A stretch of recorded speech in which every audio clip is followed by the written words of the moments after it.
ఆ రాజశేఖర్ అనే వ్యక్తిని కూడా మీకు పరిచయం చేస్తాను. మా పార్టీకి సంబంధించినటువంటి వ్యక్తి, సోషల్ మీడియాలో 5-6 సంవత్సరాల నుంచి యాక్టివ్గా ఉన్నటువంటి వ్యక్తి.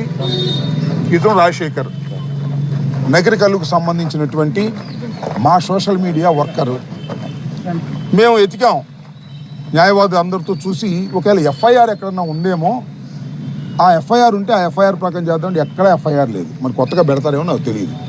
నేను ఎందుకు మీ ముందు ప్రవేశపెడుతున్నా అంటే, మీడియా ముందు పోలీసు వారికి కూడా చెప్తున్నా, మీకు రాజశేఖర్ కావాలి అనుకుంటే ఇప్పుడు వచ్చి తీసుకెళ్ళండి, రికార్డు అవుతుంది. లేదు ఇప్పుడు రెడీగా లేకపోతే మా ఇంటిగా ఉంటాడు, వచ్చి తీసుకెళ్ళండి. లేదు మీరు ఏ పోలీస్ స్టేషన్కి రమ్మంటారో ఆ పోలీస్ స్టేషన్కి తీసుకెళ్తాను. మీ ఇంటి పేరేంటి? Paluri Rajasekhar Reddy, son of Venugopal Reddy. నా దగ్గరే ఉంటాడు, నా అధీనంలోనే ఉంటాడు. మీరు ఎక్కడికన్నా కావాలి అంటే మీ దగ్గర తీసుకొచ్చి ఆధారపరుస్తాము. ఎందుకంటే చెప్తుంది, మీరు తీసుకెళ్తారో కొడతారు, ఇరగొట్టి పారేసి 4 కేసులు పెడతారు. భయం, వాళ్ళ తల్లిదండ్రులు భయం. మా చుట్టా విజయభాస్కర్ రెడ్డి, అక్కడ నుంచి అడ్వకేటు, వీళ్ళందరూ పొద్దున్నే రాఘవరెడ్డి గారు మా పార్టీ కన్వీనరు, 3-4 రోజుల నుంచి ఇదే భయంతో వణికిపోతున్నారు వాళ్ళ తల్లిదండ్రులు. నేను ఇక్కడ తీసుకురండి, మీడియా ముందు ప్రవేశపెడదాం. ఆ డీజీపీ గారికి కూడా మీకు విజ్ఞప్తి చేస్తున్నా, ఈ రాజశేఖర్ రెడ్డి కోసం మీరు తిరుగుతున్నారు, పోస్టింగ్లు పెట్టారని. కేసులు ఎక్కడైనా రిజిస్టర్ అయి ఉంటే మాకు చెప్పండి, మేము ప్రొడ్యూస్ చేస్తాం. మీరే తీసుకెళ్ళండి, చట్ట ప్రకారం చేయండి హో అని చెప్పడం కోసం నేను మాకు పిలుస్తున్నాను. చట్ట ప్రకారం కాకోకుండా మీరు తీసుకెళ్ళి ఇరగొట్టి కొట్టి అన్ని స్టేషన్లు తిప్పి మళ్ళా అర్ధరాత్రి గారు తీసుకెళ్ళి ఎక్కడ ప్రొడ్యూస్ చేస్తారనే భయంతో వాళ్ళు వణికిపోతున్నారు.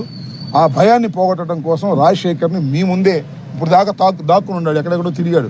4 రోజుల క్రితం ఫోన్ చేస్తే ఇప్పుడు ఏం దొరకమాకమనండి, సెల్ ఆఫ్ చేసేమనండి అని చెప్పా. ఇప్పుడు ధైర్యంగా చెప్తున్నా, చట్ట ప్రకారం మీరు ఏం యాక్షన్ తీసుకోగలుగుతారో తీసుకోండి. ఈజ్ అవైలబుల్, రెడీ మేము ప్రొడ్యూస్ చేయడానికి. మీరే ఆదేశించండి, డీజీపీ గారు ఆదేశించండి. ఆ పోలీసులు ఎక్కడ ఉన్నాయి? నూజివీడు పోలీసులు అంట. పోనీ నూజివీడు పోలీసులు చెప్తున్నా, ఆ కృష్ణా జిల్లా ఎస్పీ గారికి చెప్తున్నా, పంపించమంటే మీ దగ్గర పంపిస్తాం, మా దగ్గర పెట్టుకోం. కోర్టులో ప్రొడ్యూస్ చేయండి, రిమాండ్ ఇప్పించండి,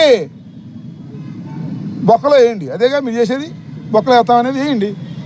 అక్కడ తింటాడు సాంబార్ కూలు, అంతే తప్ప మీది ఎక్కడ భరించాలయ్యా బాబు? రాత్రిపూట వచ్చి ఇళ్ల మీదకి వచ్చి దాడి చేసి, తల్లిదండ్రులను బెదిరించి, తమ్ముడిని బెదిరించి, అన్నను బెదిరించి, కాళ్ళు ఇరగొడతాం, ఇరగొడతాం. రాంబాబు పేరు చెప్పు, రాఘవరెడ్డి పేరు చెప్పు, చిట్టా విజయభాస్కర్ రెడ్డి పేరు చెప్పు, అప్పిరెడ్డి పేరు చెప్పు అని హెరాస్ చేసే కార్యక్రమాలు ఏంటి అని అడుగుతా ఉన్నా. సో నేను మీ అందరి సమక్షంలో, మీడియా సమక్షంలో, ప్రజాస్వామ్యంలో media is a 4th estate. Media సమక్షంలో చెబుతున్న పోలీసు వారికి, ఇల్లీగల్ యాక్టివిటీస్ వద్దు. మా నియోజకవర్గపు సభ్యుడు, నేను ఎమ్మెల్యేగా చేసిన నియోజకవర్గ సభ్యుడు రాజశేఖర్ రెడ్డి నా సమక్షంలో ఉన్నాడు. మీరు ఎప్పుడు కావాలంటే అప్పుడు, ఎక్కడ కావాలంటే అక్కడ ప్రొడ్యూస్ చేస్తాను, నేనే తీసుకొచ్చి ప్రొడ్యూస్ చేస్తాను, ఏం ఇబ్బంది లేదు. చట్ట ప్రకారం మీరు యాక్షన్ తీసుకోండి. ఇది మీకు చివరిలో చెప్పాలనే ఉద్దేశంతో కొద్దిగా డ్రాగ్ ఆన్ చేయడం జరిగింది. మా ఇంటికాడ ఉన్నాడు, ఇక వచ్చాడు రాలేదని, వచ్చాడంటే ఇక్కడ మీ దగ్గర తీసుకురావడం జరిగింది. దీనికి 4th ఎస్టేట్ మీడియా వాస్తవాలను వెలుగులోకి తీయండి అని మనస్ఫూర్తిగా కోరు. చంద్రబాబు నాయుడు పచ్చి దగాగా మోసం చేస్తుంటే, నిన్న బడ్జెట్ పెడితే బడ్జెట్లో రాగి కానీ దేనికి ఇవ్వలేదు. అది చెప్పిన హామీలకి సూపర్ 6 అని ఒకటి చెప్పి ఓట్లు అడిగాడు. షణ్ముఖ వ్యూహాన్ని ఇంకోటి ఓట్లు అడిగాడు. ఊ అంటమే కానీ, షణ్ముఖ వ్యూహం అంటమే కానీ, ఈ 6 హామీలకి మరి ఇక్కడ అసెంబ్లీలో కూడా ఊ అనాలిగా డబ్బులు పెట్టలేదండి చంద్రబాబు నాయుడు మన షణ్ముఖ వ్యూహానికి అని చెప్పని. మరి వాళ్ళు దగా మోసం చేస్తుంటే అది యజ్ఞంగా కనపడుతుంది మన డిఐజీ గారికి. సంపద సృష్టిస్తానని చెప్పని జనాల్ని మోసం చేసి ఓటు వేసుకుని వచ్చి ఇప్పటికీ 50,000 కోట్లు అప్పు చేశాడు. ఇంకా 4 నెలలు పూర్తవలా, ఈ 4 నెలలు పూర్తవకుండా 50,000 కోట్లు అప్పులు చేశాడు. విశాఖపట్నం ఇంకా చాలా చోట్ల స్థలాలకు అమ్మకాలు పెట్టాడు. విశాఖ ఉక్కుని అమ్మకానికి పెట్టారు. ఇంత చీటింగ్ చేసి 420 వ్యవహారాలు చేసేటువంటి ప్రభుత్వం వాళ్ళదైతే వాళ్ళు యజ్ఞం చేయటం ఏంటి? డిఐజీ గారికి యజ్ఞం చేసినట్టు కనపడతాం ఏంటి? వాళ్ళు చేసే పాపాలు కదా. ఆయనకి యజ్ఞాలు అంటే మామూలుగా ఆయన రిజైన్ చేసేసి వచ్చి నుంచుంటే బాగుంటుంది కదా. ఇట్లాంటి అధికారులు అంత దురదే మీకు ఉంటే కనుక, అంత రాజకీయ దురదే ఉంటే, అంత జల్లుంటే దమ్ముగా రండి, సభ్యత్వం తీసుకోండి, పోటీ చేయండి. మీ ఇష్టం వచ్చినట్టు ఛానల్ మాకులాగా కూర్చుని చంద్రబాబు మేము వాగుతున్నాం కదా, పవన్ కళ్యాణ్ మేము వాగినట్టు మీరు కూడా వాగండి. కాకి బట్టలు వేసుకుని ఎందుకు ఈ దురద మనకి? మరి విచక్షణ ఉండాలి కదా, చదువుకున్నారు కదా, విచక్షణ కదా. మీ గురువులు ఏం చెప్పారు? విచక్షణ మరిచి హద్దు దాటి భాష మాట్లాడటం, తప్పుడు కేసులు పెడతాం. ఎన్ని కేసులు పెడతాం? ఒక్కొక్క మనిషి మీద 5 కేసులు 6 కేసులు, ఆ ఊరు ఈ ఊరు ఆ ఊరు. టీడీపీ వాళ్ళ మీద పెట్టరా? మీరు ప్రమాణం చేసి వచ్చారు కదా, మీరు ఉద్యోగం ట్రైనింగ్ అయిపోయాక 3 సింహాల మీద ప్రమాణం చేసి వచ్చారు కదా. ప్రమాణం చేసి ఏం చెప్పారు? చట్టాన్ని న్యాయాన్ని సమపాళ్ళలో కాపాడుతామని చెప్పి, ధర్మాన్ని 4 పాదాలు నడిపిస్తామని ప్రమాణం చేసి వచ్చి ఇవాళ ఏం చేస్తున్నారు? కొన్ని రాజకీయ పార్టీలకి తొత్తుగా వ్యవహరిస్తుంటే కొంతమంది ఎవరెవరైతే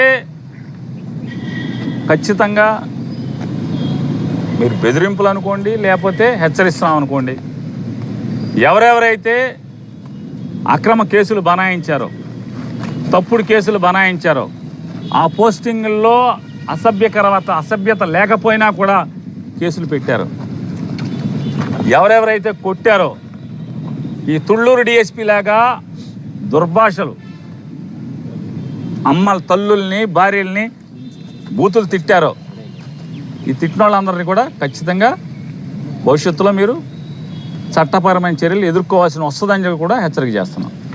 పథకం ప్రకారం ఎక్కువ కేసులు కట్టడం, లోపల పంపడం, తర్వాత బెయిల్ రాకుండా బెయిల్ అడ్డుకోవటం. అంటే కొత్తగా మోడీ గారి ప్రభుత్వం ఇండియన్ పెనల్ కోడ్ని మార్పులు చేస్తూ భారత న్యాయ శిక్షా స్మృతి అని చెప్పిన ఒకటి బిఎన్ఎస్ చట్టం తీసుకొచ్చి, ఆ చట్టంలో భాగంగా ఏంటంటే దానిలో 111 అనే ఒక సెక్షన్ పెట్టి, ఆ సెక్షన్లో ఆర్గనైజ్డ్ క్రైమ్ అంటే ఏంటి? గంజాయినో లేకపోతే ఈ జనాలు ఈ డబ్బులు ఎత్తేస్తారు కదా, చిట్ ఫండ్ కంపెనీలు పెట్టి, చిట్ ఫండ్ కంపెనీల ద్వారా స్టూడియోలు కట్టి, చిట్ ఫండ్ కంపెనీల ద్వారా పేపర్లు టీవీలు పెట్టి, ఇట్లాంటివి ఏమైనా చేసి వాటి కోసం పెట్టారు. ఆర్గనైజ్డ్ క్రైమ్, ఆర్థిక పరమైన నేరాలు చేయటమా, లేదా ఇట్లాంటి నేరాలు చేసిన వాళ్ళకి ఆ చట్టం పెడితే, ఇది ఆర్గనైజ్డ్ క్రైమ్ కింద సెక్షన్ 111 ప్రతి చోట పెడుతూ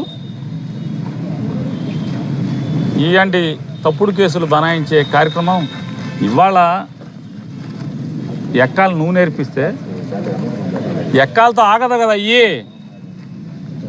చంద్రబాబు నాయుడు గారు, పవన్ కళ్యాణ్ గారు, మీరు ఎక్కాలు నేర్పిస్తాం మొదలెడితే ఇవాళ ఎక్కాలతో ఆగవయ్యి, రేపు వచ్చేప్పటికి ఎచ్చవేతలతో వస్తాయి, కంగారేం లేదు.